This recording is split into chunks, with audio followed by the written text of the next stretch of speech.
À Noël, il est tout aussi important d'ouvrir notre cœur que d'ouvrir nos cadeaux. Au cours de mes recherches sur l'origine, je n'ai rien trouvé, hormis une liste interminable de la même citation traduite en plusieurs langues, sur différents blogs, réseaux sociaux et en particulier des groupes chrétiens.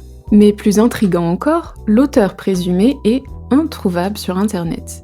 Aucune page Wikipédia ou site Internet ni réseau social actif. Sa présence numérique se résume à la même phrase, relayée inlassablement depuis 2013.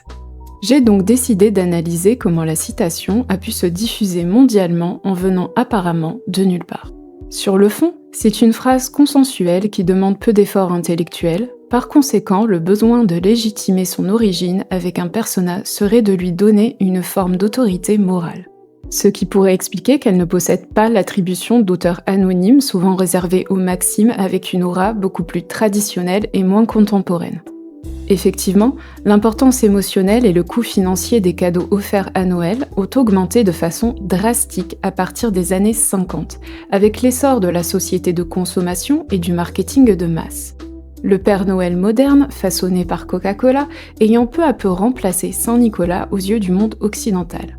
Pour en revenir à la forme, l'association d'une phrase emplie de bons sentiments et de simplicité avec un persona féminin à consonance latine ne fait que renforcer le réveil inconscient d'un savoir ancestral.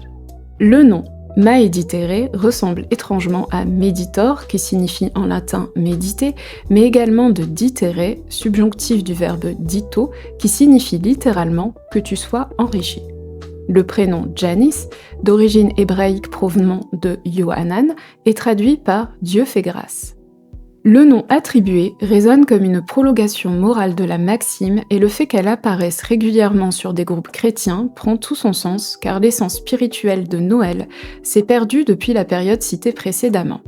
J'ai réalisé que la quête de sens, même si elle ne nous amène pas toujours à l'endroit que nous espérons, ni aux réponses que nous cherchons, nous apprend toujours de nouvelles connaissances sur le monde, ainsi que sur les dynamiques sociales et culturelles.